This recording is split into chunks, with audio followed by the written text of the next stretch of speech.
Hello, world. Let's talk about it. Ben Shapiro is a problem, but that may not be a bad thing. He has been known to shut down people in heated debates. That out now, or you'll go home in an ambulance. In the video I am about to show, he goes at it with the House Committee on Big Tech Censorship. Is this a win for Ben? Or does the House really always win? Let's check it out. We're in the midst of a trust crisis in the world of media, which is because so many in the legacy media have lied in order to preserve left-leaning narratives. To take just the most recent example, we were told by the legacy media that President Biden was just fine. For years, anyone who questioned his health and mental fitness was trafficking in cheap fakes. And then President Biden went out and engaged in a full-scale mental collapse on stage in front of hundreds of millions of people. So we can see why Americans, at least Americans who are not Democrats, do not trust the media. The question isn't really why the legacy media have lost Americans' trust. We know that answer. The question is why, despite that loss of trust, the legacy media continue to gain share in the advertising market. And the answer is simple. There is, in fact, an informal pressure system created by Democratic legislators, this White House, legacy media, advertisers, and pseudo-objective brand safety organizations. That system guarantees that advertising dollars flow only to left-wing media brands. Let me explain how this works. When a conservative competitor to the legacy media arises, members of that legacy media and their political allies rush to paint such competitors as dangerous. The commentator Kara Swisher of the New York Times, for example, told the head of YouTube that my videos at Daily Wire were a, quote, gateway drug that would lead children, including her own teenage son, to watch neo-Nazi content. Never mind the yarmulke.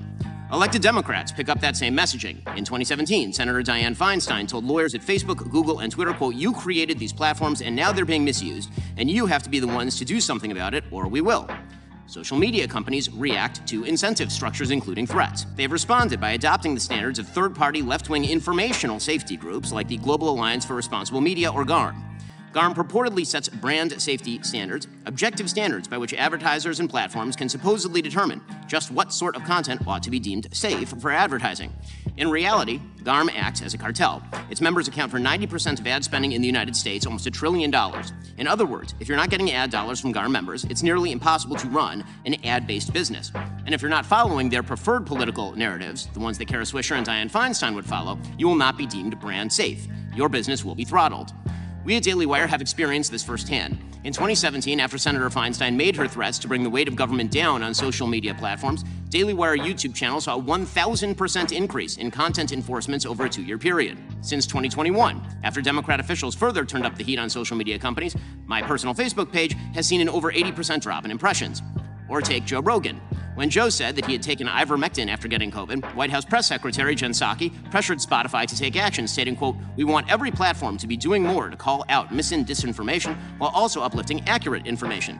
Spotify complied. Spotify, of course, works with GARM. So, what are the brand safety standards that GARM uses? The standards begin with inarguable things that we've heard from the other witnesses, like preventing distribution of child sexual abuse material or stopping terrorism. But GARM doesn't draw the line at what is criminal, abusive, or dangerous. Their standards also include restrictions on hate speech, harassment, misinformation, or my personal favorite, insensitive, irresponsible, and harmful treatment of debated sensitive social issues. Those criteria are highly subjective in theory, and they are purely partisan in practice. For example, last year, Daily Wire host Matt Walsh was fully demonetized on YouTube, a GARM member.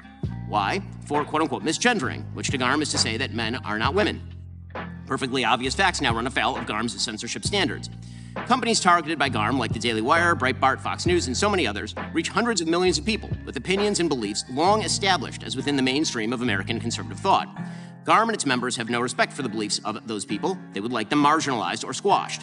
It's time to stand up for the First Amendment in this Congress. Congress can do so in 2 ways. First, Congress must investigate the informal and perhaps formal arrangements between censorship cartels like GARM and executive branch agencies. The Daily Wire has already filed a federal lawsuit against the State Department for allegedly doing just this. Second, Congress can itself stop engaging in violation of free speech principles. 2 weeks ago, writing a dissent in Murphy v. Missouri, Justice Alito condemned what he called sophisticated and coercive government campaigns against free speech. Members of this committee have engaged in precisely such campaigns. When Congressman Schiff speaks about targeting social media companies that must be, quote, pulled and dragged into this era of corporate responsibility because they are too tolerant of misinformation, he knows what he is doing. He is participating in a sophisticated, coercive campaign against free speech. When Congresswoman Jayapal blames social media for placing America at the, quote, precipice of a democratic crisis and calls on them to target they deem hate groups, she also knows what she is doing. She is participating in a sophisticated coercive campaign against free speech. When Congressman Hank Johnson says, quote, we need a constitutional amendment to allow the legislature to control the so-called free speech rights of corporations, he also knows what he is doing. We all know what these government actors, but some people in this room, are doing. You're using the tacit threat of government action to compel private companies to throttle viewpoints you don't particularly like. The First Amendment was not designed to enable workarounds by elected official.